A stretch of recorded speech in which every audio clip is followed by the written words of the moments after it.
1912년 4월 14일 당시 세계 최고의 여객선이라 불리던 이 타이타닉은 영국을 출발해서 뉴욕으로 가기 위해서 대서양을 횡단합니다. 세계의 언론은 신도 침몰시킬 수 없는 배라고 보도를 했고 2,200여 명의 이 승객들은 세상이 선망하는 이 배의 주인공으로 첫 출항에 함께하게 되어서 마음이 한껏 들떠 있었습니다. 그런데 캐나다 동부 해안을 지날 때 해안 통제소로부터 무전을 받습니다. 빙산을 주의하라. 빙산주의. 항해사는 신경을 쓰지 않습니다. 배가 빙산에 직접 점점 이렇게 가까이 다가가자 다급해진 것은 해안의 통제소였습니다. 빙산으로 계속 접근하고 있는데 주의하시라고 듣고 있습니까? 한참 시간이 지난 후에 항해사가 무전을 확인합니다. 그리고 선장에게 이를 보고합니다. 선장님, 전방에 빙산이 있다고 하는데 어떻게 할까요? 그러면서 한마디 더 붙입니다. 설마 이 타이타닉호가 빙산 따위에 눈이라도 깜짝하겠습니까? 선장도 이렇게 반응합니다. 신이라도 이 배를 어찌할 수 없을 걸세. 계속해서 항해하게. 그렇게 세계 최대의 최고를 자랑하던 배는 결국 빙산에 부딪히고 침몰을 하게 됩니다. 이날 사고로 1,500여 명의 이 목숨이 배와 함께 차가운 바다로 빨려 들어갑니다. 이것은 벌써 100년이 넘은 지금도 현대사를 손꼽히는 대형 참사로 기록이 되고 있습니다. 우리는 종종 우리의 인생을 먼 바다를 항해하는 것으로 비유하곤 합니다. 때로는 어리석은 선택과 판단으로 위기를 맞이하는가 하면 또 때로는 철저하고 완벽하게 준비하고 자신했음에도 이런 대자연이라는 거대한 산에 침몰하게 되는 위기를 발견하기도 합니다. 오늘 말씀의 사도 바울은 황제의 재판정에 서기 위해서 로마로 향하고 있습니다. 몇몇 죄수들과 함께 인솔자는 백부장 율리오였습니다. 그런데 이 여정이 순탄치가 않습니다. 이들은 무엇 때문에 더 큰 위험을 자초하고 있는 것일까? 믿음의 삶에서 분별력을 갖는다는 것은 얼마나 중요한지를 또 돌아보게 합니다. 로마로 향하기 위해서 바울과 이런 몇몇 이 죄수들이 함께 항해를 해 나가는데요. 배가 뜨고 나서 여러 날 동안 애를 써보았는데 배가 나가지를 않는 겁니다. 그렇게 바다에서 몇 날 며칠을 그렇게 힘들게 지냈습니다. 그러다가 크레타 섬의 미향이라는 작은 항구에 도착합니다.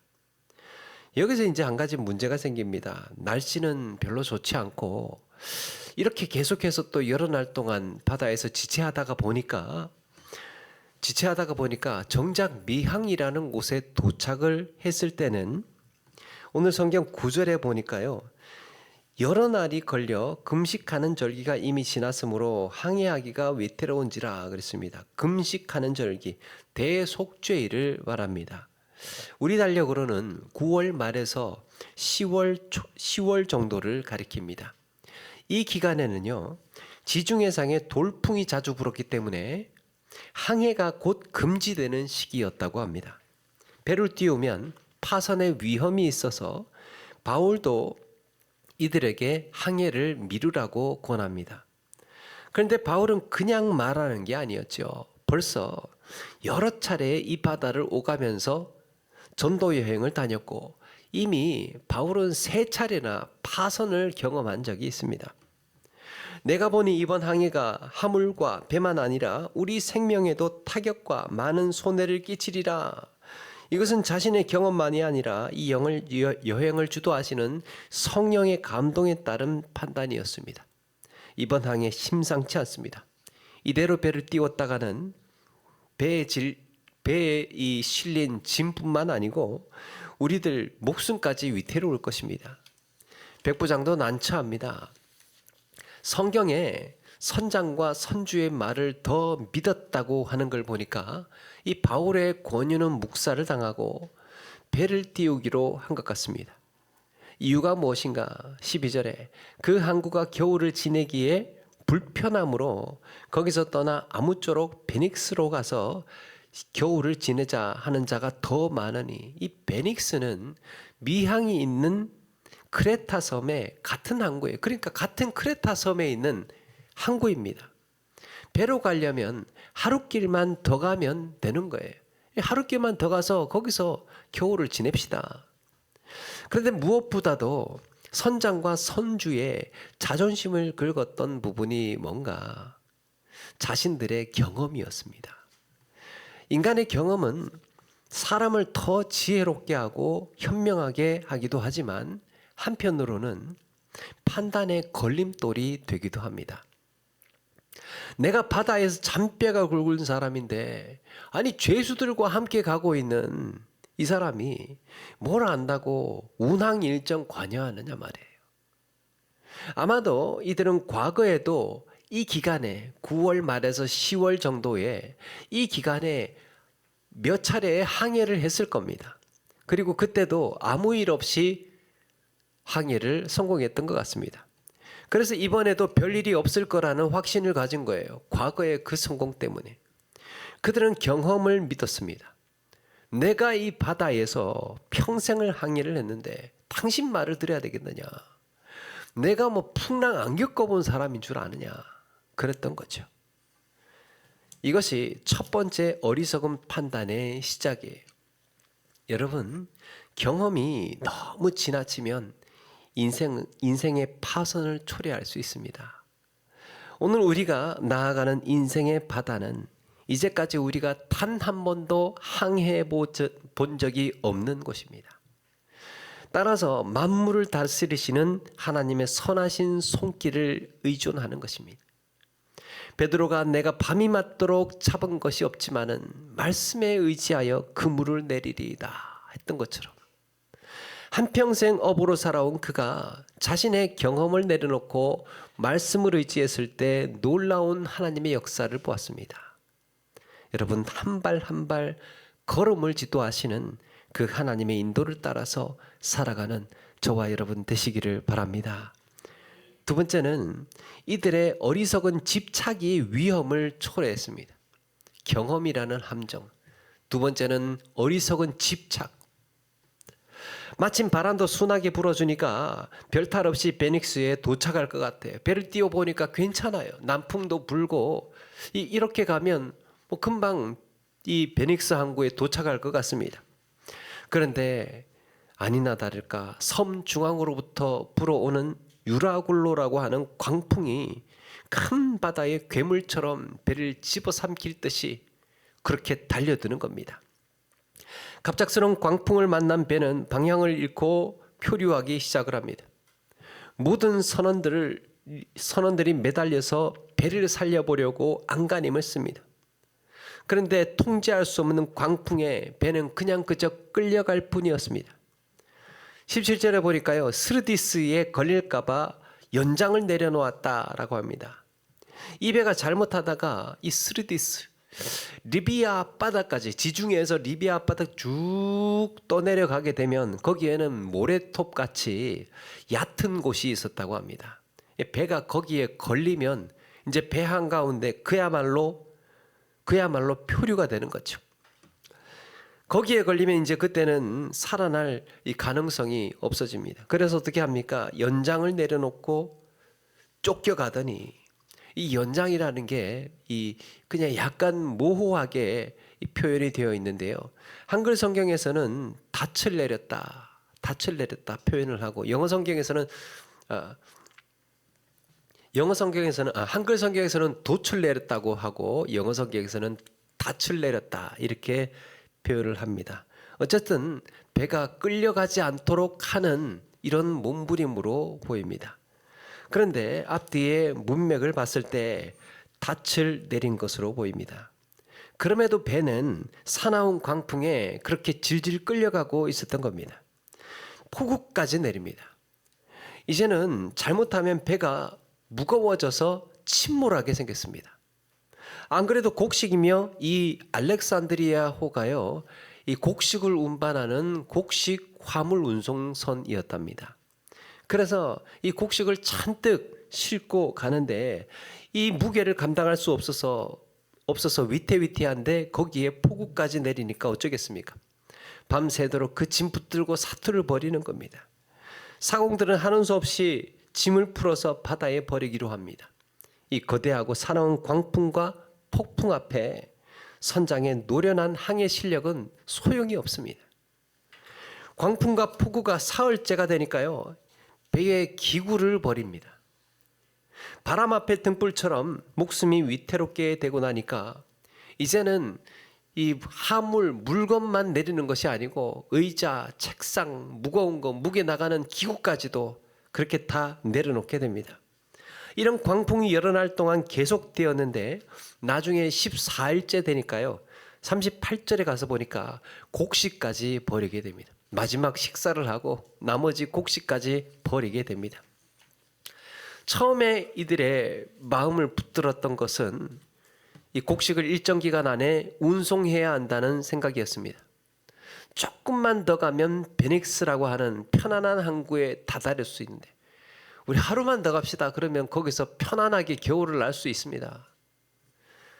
이 짐, 이 물건만큼은 아까워서 버릴 수가 없는데 이런 마음, 이런 생각들 때문에 그들은 이 광풍과 폭우라고 하는 위험한 현실을 잊고 있었던 겁니다. 집착하면 집착할수록 위태로운 현실을 맞이하게 됩니다. 타이타닉호에 감추어진 이야기가 하나 전해지고 있는데요. 타이타닉호가 침몰할 때 그 침몰하는 순간에 구명보트에 사람들이 이제 타고 있었겠죠. 거기에는 이제 1등석에 있는 승객들이며 또 여인들이 우선해서 그렇게 탔다고 합니다. 한 여인이 구명보트를 타고 있는데 잠깐만 나 저기 지금 객실에 좀 갔다 와야 되겠다고 그러면서 사정을 합니다. 3분만 하면 갔다 올 수 있는 거리라서 그러면 5분 안에 다녀오시라고 그렇게 이제 이야기를 하고 그 여인을 보냈습니다. 보석함 때문이었습니다. 거기에 이제 중요한 자기 보석들이 있어서 그거 가지러 가게 됐는데 3분을 기다려도 오지를 않는 거예요. 5분을 기다렸는데도 오지 않습니다. 한운 수 없이 구명보트는 출발을 하고 배는 가라앉게 되었다고 합니다. 알고 보니까 보석함을 가지러 가서 보석함은 찾았는데 이 사람들이 하도 급하게 탈출을 하려고 하다 보니까 짐이라도 제대로 챙겼겠습니까? 그 많은 승객들이 제대로 짐도 챙기지 못하고 중요한 것들을 다 내버려 두고 그냥 탈출을 했던 거예요. 근데 이 여인이 가서 보니까 보석 반지가 바닥에 떨어져 있고 금목걸이가 여기에 널려 있고 중요한 이런 보석이 막 여기저기에 있는 거예요. 그러니까 그거 하나하나 찾고 줍다가 보니까 5분이 지난 겁니다. 중요하죠. 보석 얼마나 귀합니까? 그런데 자기 목숨보다 중요하겠습니까? 자기 목숨보다 중요하겠습니까? 그러니까 이것들을 보고 있다가 더 귀한 것을 잊어버린 거예요. 해밍웨이의 노인과 바다라고 하는 소설이 있습니다. 노인은 3개월 가까이 84일간 고기 한 마리 잡지 못하고 있었습니다. 그런데 포기하지 않고 계속해서 바다로 나가는 거예요. 하루는 노인이 타고 온 보트보다도 더 큰 고기를 잡게 되는데요.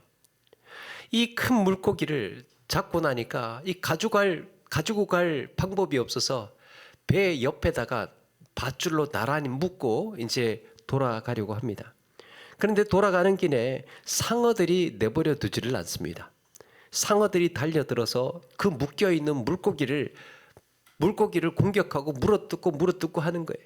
이 노인은 그거 뺏기지 않으려고 사투를 벌이는 겁니다. 그러는 동안 그 큰 청새치는 상어에게 다 물어뜯기고 살이 발린 가시 모양으로 그냥 가시만 그 옆에 있는 배에 묶여서 돌아오게 됩니다. 묶여있던 물고기를 풀어버리면 그만인데 묶여있던 그 물고기 풀어서 그냥 보내면 그만인데 노인은 그걸 끝까지 포기하지 않았습니다. 왜 그랬습니까? 주변 사람들이 오늘도 고기 못 잡았어요? 배 타고 다시 나갔다가 돌아오면 오늘도 못 잡았나 보네. 오늘도 허탕인가 보네. 이런 소리가 계속해서 들렸던 거예요. 그러니까 노인의 마음에는 오기가 생겼습니다. 그래, 내가 한번 어느 날 큰 고기 한번 잡아서 너희들 보여줄 거야. 이런 마음이 있었던 겁니다. 그게 그 물고기를 놓지 못하게 했던 집착이었던 겁니다. 여러분, 우리가 내려놓지 못하는 것이 무엇이 있습니까? 포기하지 못하는 것, 내려놓지 못하는 것. 그로 인해서 우리는 더 큰 위기를 맞이하고 있지는 않습니까? 하룻길만 더 가서 우리 편안한 겨울을 지내자라고 했던 그런 마음. 이 짐이 귀하니까 이거 붙들고 있자. 그러다가 그들은 생명의 위태로울 뻔했습니다. 내가 내려놓지 못하는 마음 때문에 여러분, 사랑과 관계가 끊어지기도 하고요, 가정이 위태로워지기도 하고 교회가 힘들어지기도 합니다. 더 큰 손해, 더 큰 위험을 가지고 올 수 있습니다. 사이가 좋은 한 교회가 있었다고 그러죠. 그들은 이 하도 사이가 좋고 또 전도도 잘하고 함께 재밌게 신앙생활을 했습니다. 그래서 어떻게 하나님의 은혜로 교회도 건축하고 이제 입당을 하게 됐습니다. 그런데 강대상에 카페트를 깔아야 되는데 의논을 하다가 카페트에 자주색 카펫을 깔자고 이렇게 이야기를 합니다. 보통 자주색으로 많이 깔지 않습니까? 그런데 한쪽에서는 이번에 우리 녹색으로 한번 깔아보자고, 따뜻하고 녹색으로 깔끔하게 그렇게 하자고 그럽니다. 그래서 이 둘이 의견을 이제 이야기를 하다가 갈등이 생겨요. 자주색을 반드시 해야 되겠는 거예요. 되겠는 거예요. 또 한쪽에서는 아니, 계속해서 이때까지 계속 양보만 했는데 이번에는 양보 못해. 그러면서 녹색을 계속해서 주장을 합니다. 그래서 그 교회는 자주당과 녹색당이 생겼습니다. 한쪽은 자주색 지지하는, 한쪽은 녹색 지지하는. 그래가지고 교회가 나뉘어졌다 그래요. 여러분, 카펫이 중요합니까? 교회가 중요합니까? 여기에 이것을 집착하고 여기에 이 마음이 쓰이고 있는 동안에, 마음을 쓰고 있는 동안에, 거기에 매달리고 있는 동안에 인간관계에 금이 가고 있다는 것, 돌이킬 수 없는 상처를 주고 있다는 것, 교회가 나뉘어지고 있다는 것, 이것을 우리가 보지를 못하는 겁니다. 더 중요한 것, 더 귀한 것을, 우리의 건강이 상해가고 있다는 것, 우리 목숨이 위태로워지고 있다는 것, 이런 것들을 우리는 보지를 못하고 있을 수 있다는 거예요. 이 땅을 사는 날 동안 내 분별력을 흐리게 하는 우리의 집착을 돌아보고 내가 정작 보아야 할 것을 보고 더 가치 있고 더 의미 있고 더 중요한 것을 지켜낼 줄 아는 이런 신실한 신앙의 삶을 사는 우리 모두가 되시기를 바랍니다. 마지막으로 하나님의 구원을 의지해야 합니다. 20절에 보니까 여러 날 동안 해도 별도 보이지 아니하고 큰 광풍이 그대로 있음에 구원의 영광마저 없어졌더라. 여러 날 동안 해도 별도 보이지 않는 날이 계속되었습니다. 여러분, 해가 보이지 않고 별이 보이지 않으면 어떻게 됩니까? 그 배는 지금 어느 방향으로 가는지 가늠할 수가 없어요. 어느 방향으로 가는지 길을 잃어버린 겁니다. 시커먼 암흑의 바다에서 이 지독한 풍랑이 그칠 줄을 몰랍니다. 그들은 방향을 잃었습니다. 마침내 모두가 절망의 수렁에 빠집니다. 성경은 이들의 심리 상태를 이렇게 기록합니다. 큰 풍랑이 그대로 있음에, 여러 날이 지나도 큰 풍랑 그대로 있음에 구원의 여망마저 없어졌더라. 이제는 끝났구나. 계속되는 광풍과 폭우 때문에 이들은 지금 제대로 먹지도 자지도 못했습니다. 그야말로 절망과 허기에 지칠 대로 지쳤습니다. 어딘지도 모르는 망망대해 바다 한가운데서 모두가 정신줄을 놓고 허덕이고 있습니다. 내가 할 수 있는 것이라고는 이제 아무것도 없어요. 해를 보고 별을 보면서 방향을 찾는 것도 하나님이 보여주셔야 볼 수 있는 거였습니다. 그들이 해와 별에 의존하지 못하게 되었을 때 하나님은 말씀을 통해서 말씀의 빛을 비추어 주셨습니다. 이제는 안심하라. 이제는 안심하라. 아직 광풍이 그치지 않았습니다. 아직 절망적이에요. 그런데 그들을 안전케 하시겠다고, 하나님께서 구원하시겠다고 하는 그 말씀은 그들에게 빛이 되고 소망이 되었던 거예요. 여러분, 우리가 살면서 해도 보이지 않고 별도 보이지 않던 날들이 있지 않겠습니까? 아무것도 보이지 않아요.